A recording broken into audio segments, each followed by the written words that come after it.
Hindi ko pa rin kayang tingnan ng mga larawan niyo dahil Talagang dinudurog ang puso ko. Noong Mayo 2016 si Robert Gropel ay hindi alam na ang pagsalba sa sarili niyang buhay ay mangangailangan sa kanya ng pinakamahirap na desisyong harapin ng sinuman.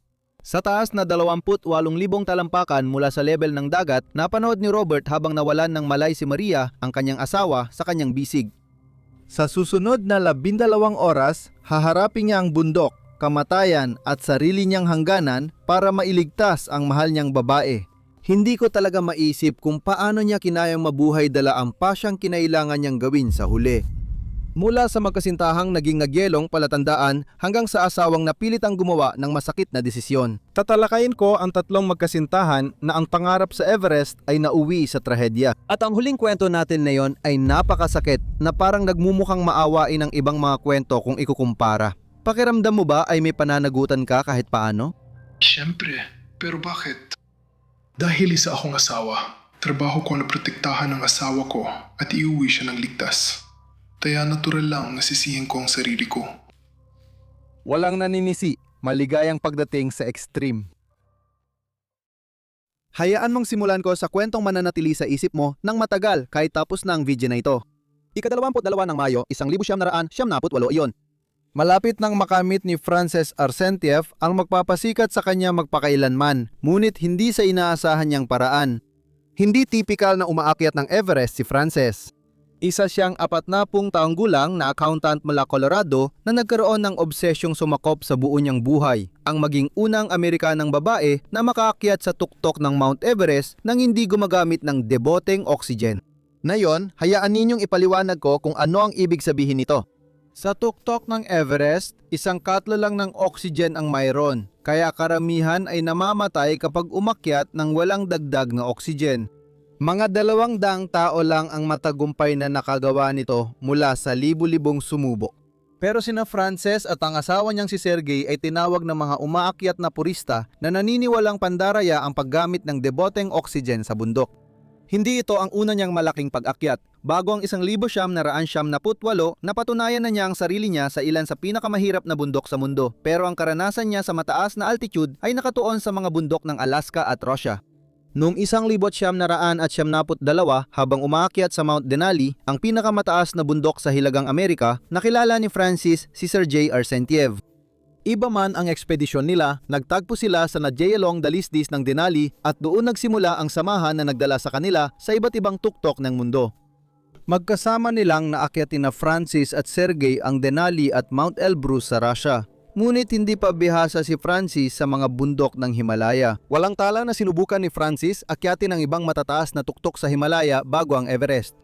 Ang karanasan lang niya sa mga bundok na ito ay noong 1977 nang sumama siya kay Sergey sa base camp ng Everest. Narating niya ang advanced base camp ngunit hindi niya tinangkang akyatin ang tuktok. Pag-akyat yon ni Sergey, nandun si Francis bilang suporta, ninanam namang bundok. Marahil ay inihahanda ang sarili para sa mga susunod na mangyayari. Noong 1978 bumalik si Francis sa Everest na determinadong gumawa ng kasaysayan. Plano nilang abutin ang tuktok sa Northridge route mula Tibet, kasamang internasyonal na grupo ng umaakyat, pati ang asawang si Sergey. Plano nilang umalis sa kalagitnaan ng Mayo. Dito nagsimula maging kakaiba ang kwento. Noong gabing bago umalis si Francis papuntang Everest, nagising ang anak niyang si Paul, 11 taong gulang na sumisigaw dahil sa masamang panaginip. Sa panaginip niya, may 2 taong naipit sa bundok at hindi makaalis sa nyebeng parang umaatake sa kanila. Nang tawagin niya ang ina at nagmakaawang wag umalis, may sinabi si Francis na kakaiba. Kailangan ko itong gawin. Para may pumipilit sa kanya na hindi niya kontrolado. Sandali lang, lihis muna tayo sa magulong kwentong ito. Kung gusto mo pa ng mas matitinding kwento na hindi namin pwedeng ipakita dito, sumali ka sa Extreme sa Patreon. Kita-kit sa tunay na Extreme Edge. Noong Mayo 15 umalis ang kanilang internasyonal na grupo at naging ayon sa plano sa simula. Mabilis nilang nadaanan ang bawat kampo mula base camp, advanced base hanggang sa mas matataas na kampo sa 21,000 at 27,000 talampakan. Habang umaakyat, maingat na nagaklimatisa sina Sergey at Francis, inihanda ang sarili para sa inaasahang pinakamalaking tagumpay. Pagsapit ng Mayo, 20 handa na silang akyatin ang tuktok. Dito na nagsimulang maging talagang nakakatakot ang mga pangyayari. Sa kanilang unang pagtatangkang abutin ng tuktok, napilitan silang bumalik dahil sa malalakas na hangin na tila bigla na lang sumulpot. Pero ang pangalawang pagtatangka nila ang talagang nagbibigay sa akin ng kilabot. Isipin mo ito.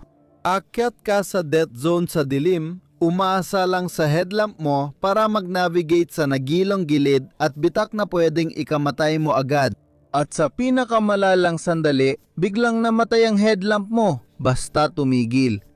Bigla kang nabulag sa taas na 28,000 talampakan na papalibutan ng puro itim at nagyayelong kamatayan.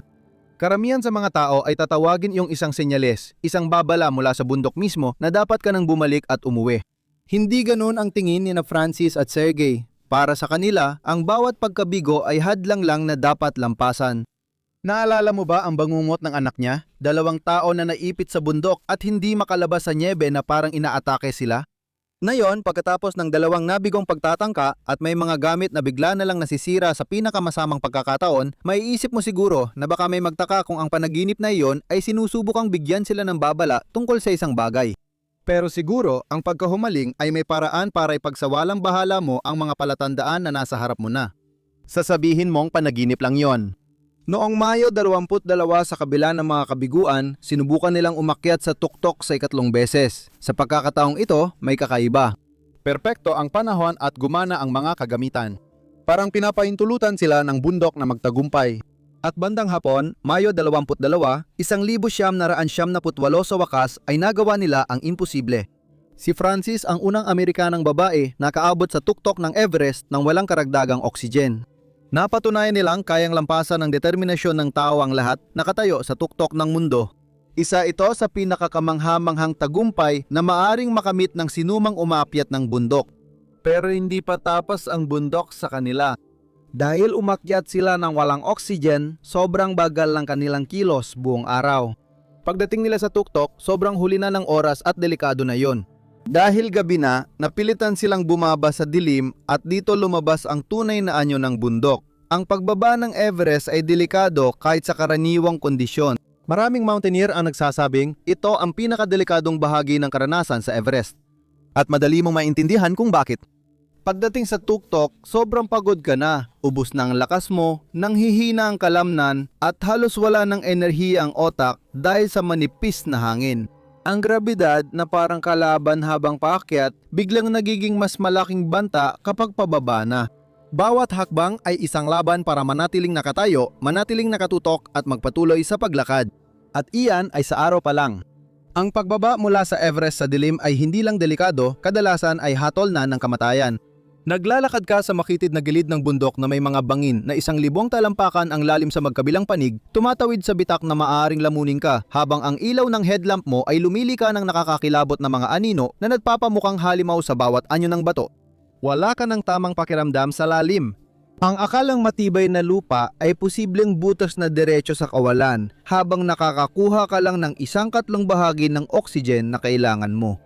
Hindi lang pisikal na panganib ang dahilan ng delikadong pagbaba sa gabi, mas delikado ang nangyayari sa isipan mo.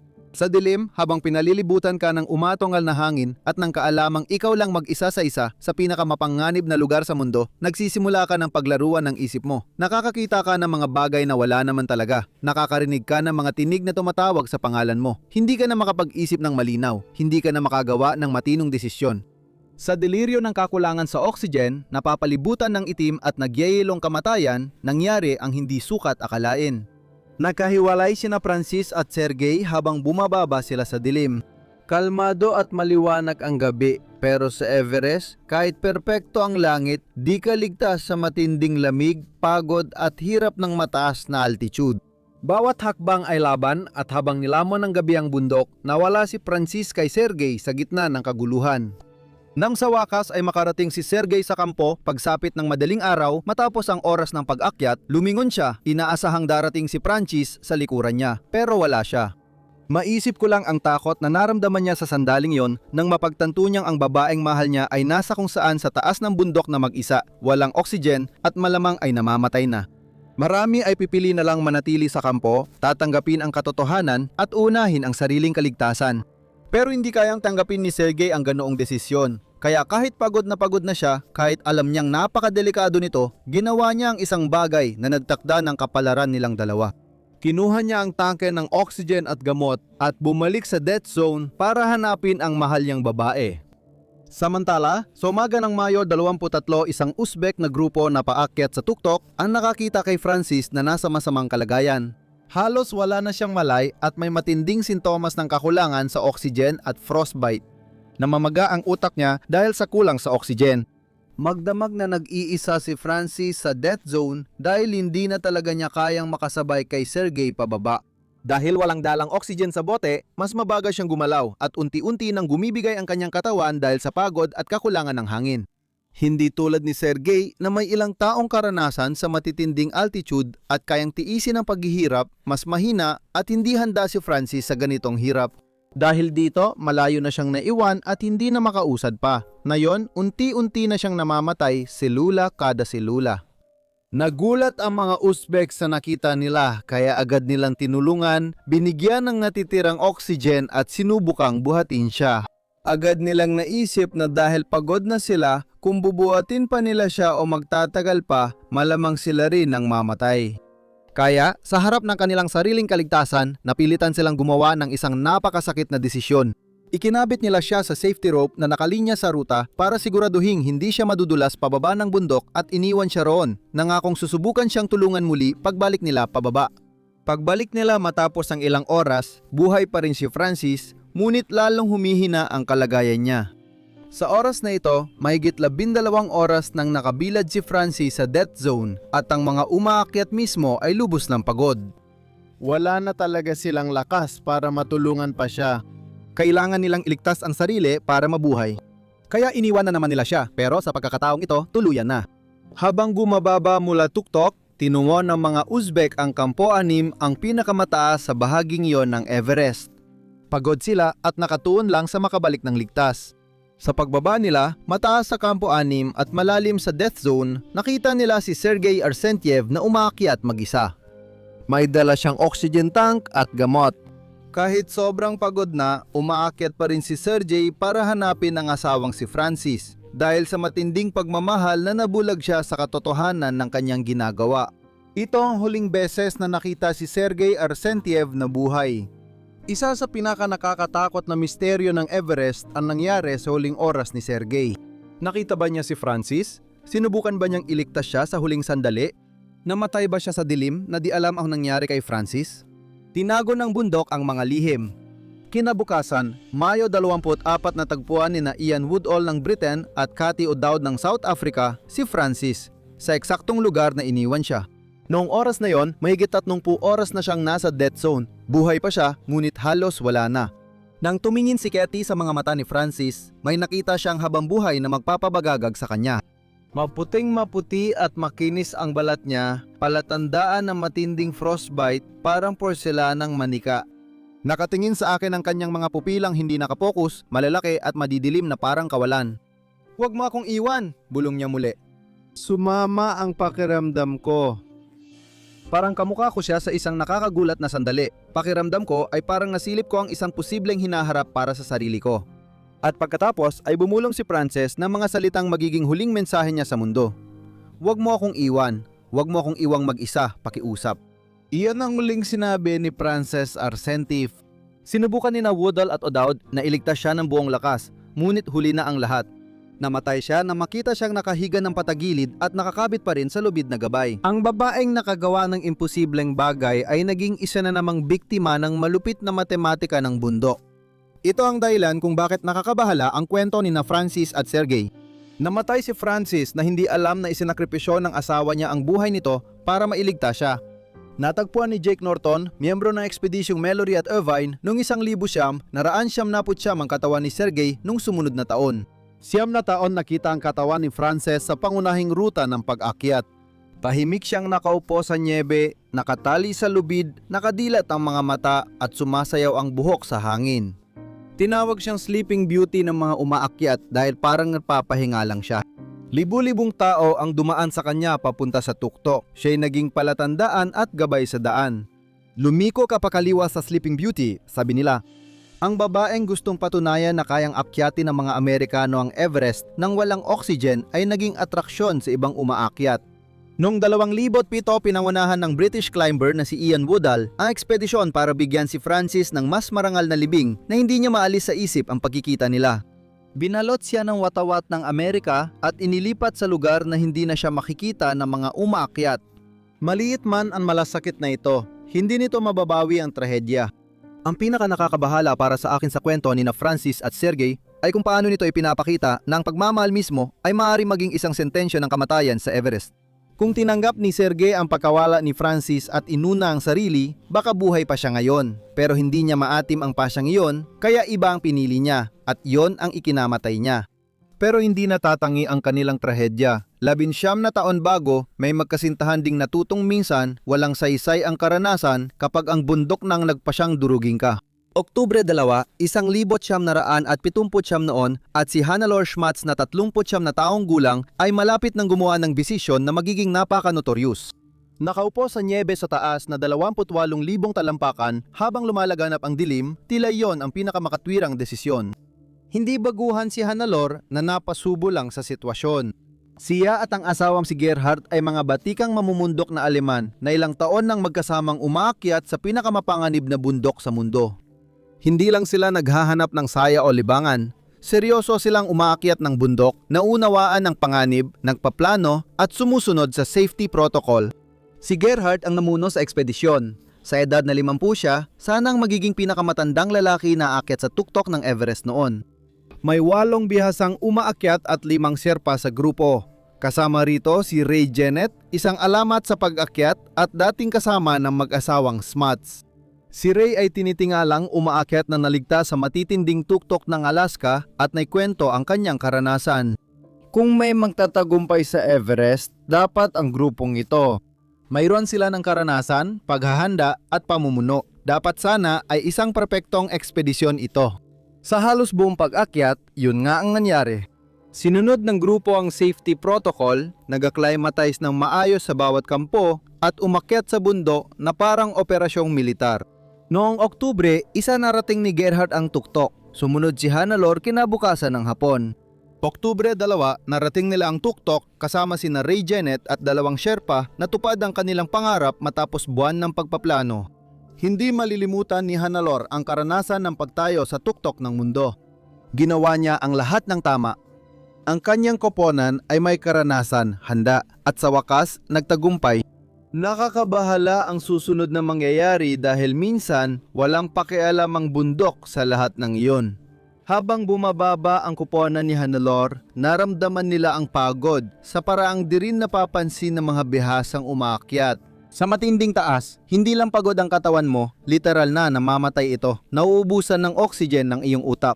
Ang iyong kakayahan sa paggawa ng desisyon ay naaapektuhan sa mga parang hindi mo namamalayan hanggang sa huli na ang lahat. Habang papalapit ang dilim, hinarap ng grupo ang isang desisyon na magtatakda kung sino ang mabubuhay at sino ang mamamatay. Nagmamakaawa na ang 2 Sherpa na magpatuloy sila sa lakad.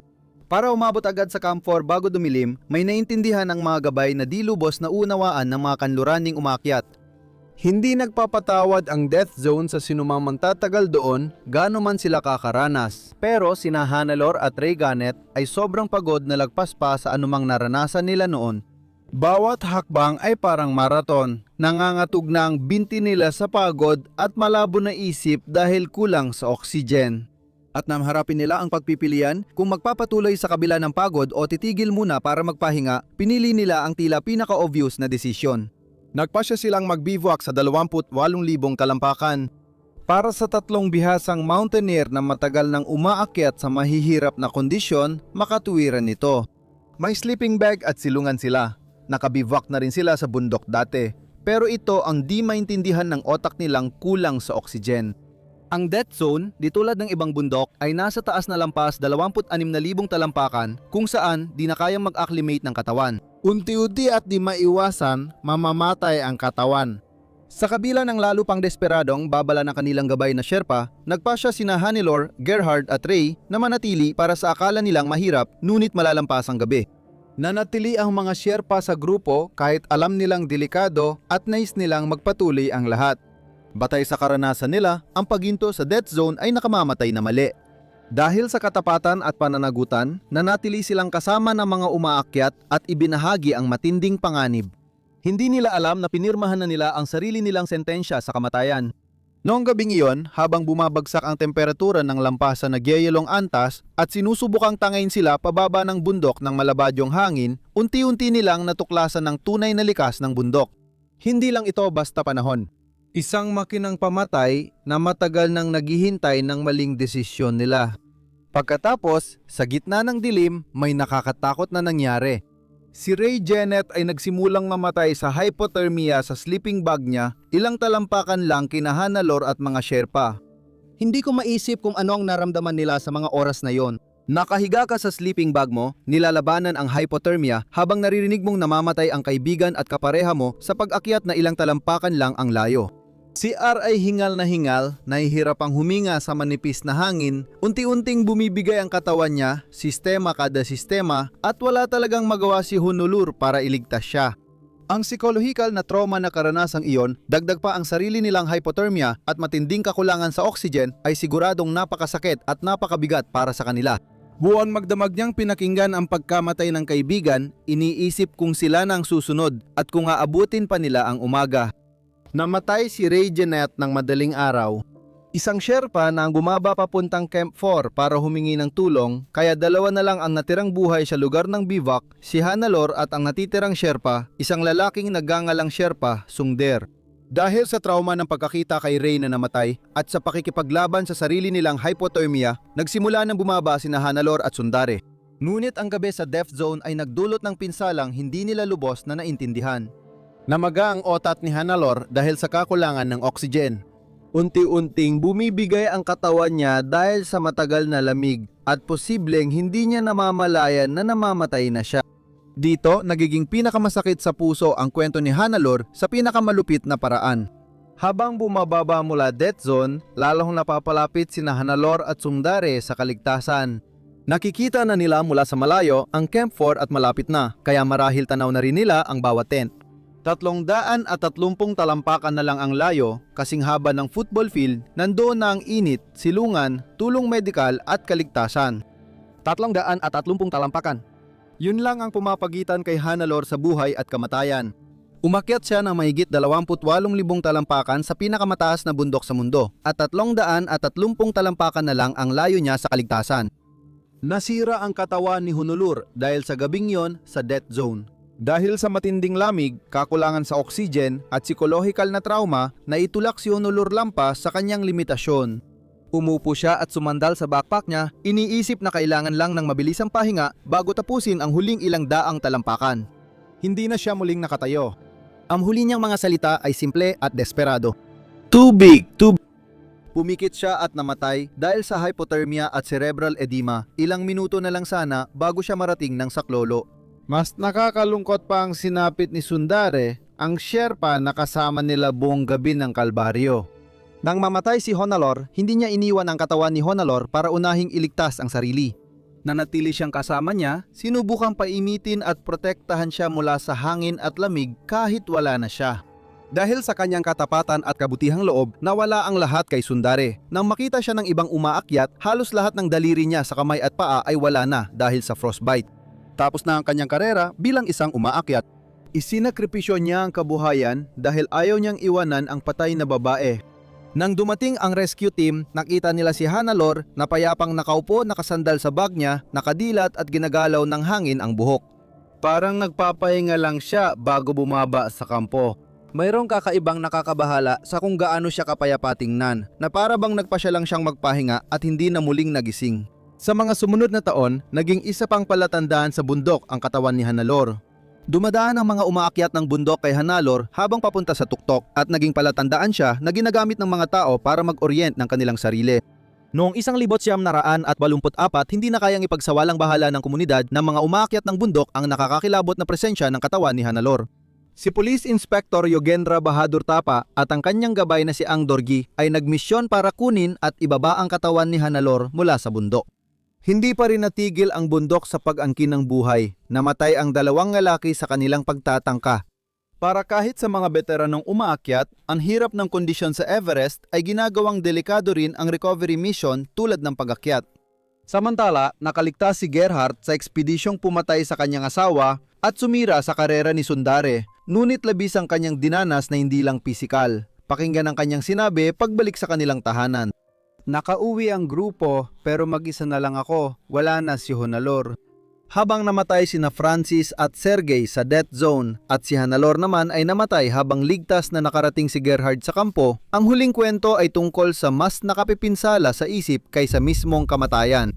Ito ang kwento ni Maria Stridem. Mayo 21, 2016 noon at si Maria Stridem ay haharap sa pinakamalaking pagsubok ng lahat ng kanyang pinaniniwalaan. Hindi niya alam na ang huling salita niya sa asawa ay mumulto sa kanya habang buhay. Hindi lang para sa sariling karangalan umaakyat si Maria sa Everest. Ang 34 anyos na propesor ng pananalapi mula Melbourne ay ilang taon ng abala sa misyon na sumakop sa kanyang buhay. Nahumaling siyang patunayang mali ang pananaw ng tao sa veganismo at ang Everest ang pinakamalaking pahayag niya. Ayon kay Maria, sa mga panayang bago ang ekspedisyon, maling isipin na kulang sa nutrisyon at mahihina ang mga vegan. Gusto naming patunayan na kaya ng mga vegan ang kahit ano at higit pa. Siya at ang asawang si Robert Groppel, isang veterinaryo, ay 8 taon nang umakyat ng bundok na mahigpit na sinusunod ang plant-based na dieta para hamunin ang mga nagsasabing imposible ito. Hindi ito social media stunt o publicity campaign. Sina Maria at Robert ay seryosong umakyat ng bundok na naakyat na ang Denali, Aconcagua, Kilimanjaro at iba pang tuktok ng makasama. Sinusubukan nilang akyatin ang 7 summits, ang pinakamataas na tuktok sa bawat kontinente habang pinananatili ang kanilang vegan na pamumuhay. Bawat tagumpay sa pag-akyat ay parang sampal sa mukha ng lahat ng nagsabing hindi sila makakaroon ng sapat na protina at bakal para sa matitinding pisikal na pangangailangan. Pero iba ang Everest. Ang Everest ang pinakamalaking pagsubok na maaring magpatunay sa lahat ng pinaniniwala nila o wawasak sa kanila sa pagtatangkang iyon. Mahigit 1 buwang nasa base camp, naging perpekto ang lahat. Ang mga GPS tracker sa kanilang mga telepono ay madalas magpadala ng signal sa pamilya nila sa Australia na nagpapakita ng tuloy-tuloy na pag-akyat nila sa bundok. Masugid na sinusubaybayan ng ina ni Maria ang mga digital na bakas bilang patunay na buhay pa ang anak at tinutupad ang pangarap nito. Noong Mayo 20, 2016 narating na ni Maria at Robert ang Camp Apat, mga 3,000 talampakan na lang mula sa tuktok. Patuloy ang pagpapadala ng signal ng GPS habang kinakabahan at nag-aabang ang kanilang pamilya sa ibang bansa. Mukhang perpekto ang lahat para sa kanilang huling pagsubok sa tuktok pero may masamang nangyayari sa kanilang katawan na di pa nila lubos na unawaan. Sa taas na 26,000 talampakan, 1 katlo lang ng oxygen ang naroon. Nagsisimulang mamaga ang otak at unti-unting humihinto ang paggana ng mga organo. Unti-unting namamatay ang katawan mo, selula kada selula at di mo ito mapipigilan. Kahit masama ang pakiramdam nila nung umaga ng Mayo, 21 nagpatuloy silang umakyat dahil malayo na sila para sumuko. Ito ang chance ng mga vegan na patunayang kaya nilang akyatin ang pinakamataas na bundok sa mundo. Pero habang umaakyat sila sa death zone, lalong lumala ang kalagayan ni Maria sa paraang dapat sana'y kinatakutan nila. Ipinapakita na niya ang mga karaniwang sintomas ng cerebral edema. Namamaga ang otak niya dahil sa kakulangan ng oxygen, kaya bumagal ang kanyang galaw at lumabo ang pag-iisip. Pero ang pinakadelikadong bahagi ay malamang hindi niya namamalayan kung gaano nakalala ang nangyayari sa kanya. At pagkatapos, 15 minuto na lang mula sa tuktok ng bundok Everest, 15 minuto na lang mula sa katuparan ng lahat ng kanilang pinaghandaan, isinakripisyo at pinangarap sa loob ng maraming taon, si Maria ay gumawa ng desisyon na magliligtas sa buhay ng kanyang asawa at magwawakas sa sarili niyang buhay. Ikinuwento ni Robert sa mga mamamahayag kung ano talagang nangyari sa sandaling yon at sa totoo lang, hindi ko maisip kung anong naramdaman niya. Tinanong ko siya kung okay lang ituloy ko at sumagot siya ng oo. Hihintayin kita dito. Tinanong ko siya kung tutuloy ako, sabi niya oo, hihintayin kita dito. Bago mo siya sisihin sa pagiging pabaya, subukan mo munang intindihin ang kanyang pananaw. 15 minuto ka na lang sa tuktok ng mundo. Naroon na ang bagay na kinahumalingan mo, ang layunin ng buhay mo. At ang pinakamamahal mo ay titingin sa iyo ng hirap na hirap sa kakulangan ng oksigen at sasabihing na iwan mo sila para abutin ang pangarap mag-isa. Iyon na ang huling malinaw na salita ni Maria sa kanyang asawa. Nagpatuloy si Robert sa tuktok at narating ang rurok ng Mount Everest makalipas ang ilang minuto. Pinatunayan niyang kayang akyatin ng mga vegan ang pinakamataas na bundok sa mundo. Pagdating niya ron, may isang bagay na talagang mali. Nang marating ko ang tuktok ng Everest, hindi to naging espesyal dahil wala siya. Umakyat at bumaba lang ako, walang saysay para sa akin. Pag-isipan mo yon. Ang tuktok, ang layunin na bumalot sa buong buhay nila ng maraming taon, ay naging ganap na walang saysay kung wala si Maria roon para pagsaluhan ito. Naabot ni Robert ang lahat ng itinakda nilang gawin, ngunit parang wala itong saysay dahil wala roon ng taong pinaglaanan niya ng lahat ng yon para magdiwang kasama niya. Nagmadaling bumalik si Robert sa lugar kung saan niya iniwan ang kanyang asawa, ngunit ang nadatna niya ay isang buhay na bangungot. Litong-lito si Maria, halos walang malay at mabilis na mamaga ang otak dahil sa cerebral edema. Ang babaeng nakakapagdesisyon ng maayos at malinaw na nakakapag-usap, ilang oras lang ang nakalipas ay ngayon ay nakikipaglaban para sa kanyang buhay sa pinakawalang magawang paraan na maiisip. Sumunod ang 30 oras ng psikolohikal na pagpapahirap na sumira sa isipan ni Roberto sa paraang di kakayanin ng karamihan. Sina Roberto at ilang serpa ay tinangkang buhatin si Maria pababa ng bundok, ngunit halos imposible ito sa taas na iyon. Unti-unting bumibigay ang katawan dahil sa kakulangan ng oksigen. Bawat hakbang at paghinga ay tila laban at parang nalulunod ka. Para sa isang malusog na tao, isipin mo na lang kung paano ito para kay Maria, na lalo pang lumalala ang kalagayan sa bawat oras na lumilipas. Pinaghatian nila ang oxygen at sabay na ubusan. Minsan, nagkakahiwalay ang grupo sa gitna ng gulo at dilim ng death zone. Naglakad mag-isa si Robert sa pinakamapanganib na lugar sa mundo. Nagkakaguni-guni dahil sa altitude sickness bago muling makasama ang mga Sherpa na binubuhat ang naghihingalo niyang asawa. Minsan, bumagsak si Robert at nanatiling hindi gumagalaw sa nyebe sa akala niya ay halos 15 minuto, pero maaring 4 na oras na pala yon. Kinapos ng oxygen ang otak niya, kaya nawala ang saysay ng oras at lumabo ang realidad. Nakaranas siya ng cerebral edema na pumapatay sa asawa niya, pero sa paanong paraan, nabuhay pa rin siya. Maisip mo ba ang pakiramdam na gihingalo ang asawa mo sa bisig mo, pero kulang ka sa oxygen kaya di ka makapag-isip ng malinaw para matulungan siya? Nakakaranas ka ng guni-guni dahil sa altitude sickness habang sinusubukan mong gumawa ng mga desisyong tungkol sa buhay at kamatayan. Bawat pagpili mo, pwedeng iligtas siya o ikamatay ninyong dalawa. Sa kabila ng lahat, unti-unting nawawala si Maria habang dinudurog ng pamamaga sa otak ang kanyang malay tao.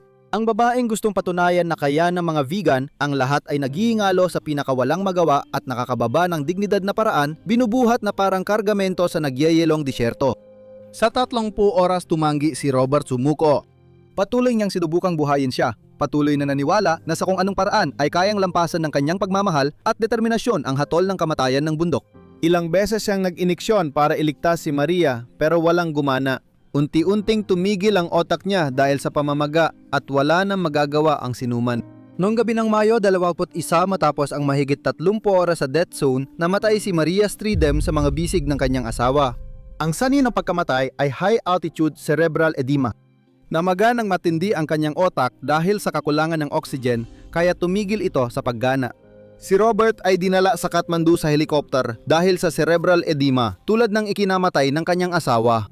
Pisikal, siya ay gagaling mula sa altitude sickness at frostbite. Ngunit sa isip at damdamin, siya ay lubos na nawasak. Ilang linggo ring ipinaglaban ni Robert na maibalik ang katawan ni Maria at tumangging umalis ng Nepal nang wala siya. Buong determinasyon niyang iuwi ang babaeng nagsabi sa kanyang magpatuloy para maabot ang pangarap nilang dalawa kahit alam niyang mamamatay na siya. $10,000 ang nagastos sa pagbawi sa katawan na hirap ng tustusan ng pamilya, pero hindi naiiwan ni Robert si Maria. Ang gumugulo talaga sa isip ko sa kwento ni Robert ay ang habambuhay na psikolohikal na pahirap na dinadala niya.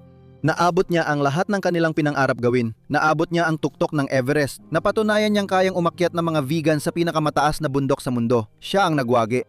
Walang naging saysay yon dahil wala nang taong pinag-alayan at kasama niya sa paggawa nito. Ito ang pinaka nakakabahala para sa akin tungkol sa tatlong magkasintahang ito. Hindi dahil may mga namatay sa Everest. Nangyayari yon taon-taon. Ito ay kung paanong ang pagmamahala nila sa isa't isa ang mismong naging dahilan ng kanilang pagkamatay. Bawat magkasintahan ay hinarap ang parehong pangunahing tanong na bumabagabag sa bawat relasyon sa matitinding sitwasyon. Kapag nagbanggaan ang kaligtasan at pagmamahal, alin ang pipiliin mo? Pinili ni Sergey ang pag-ibig at namatay sa pagliligtas kay Francis. Hindi na malaya ni Gerhard na tuloy-tuloy lang pala siyang bumababa ng bundok at nakaligtas siya ngunit nawala ang asawa niya. Si Robert ay nakaabot sa tuktok pero nawala si Maria.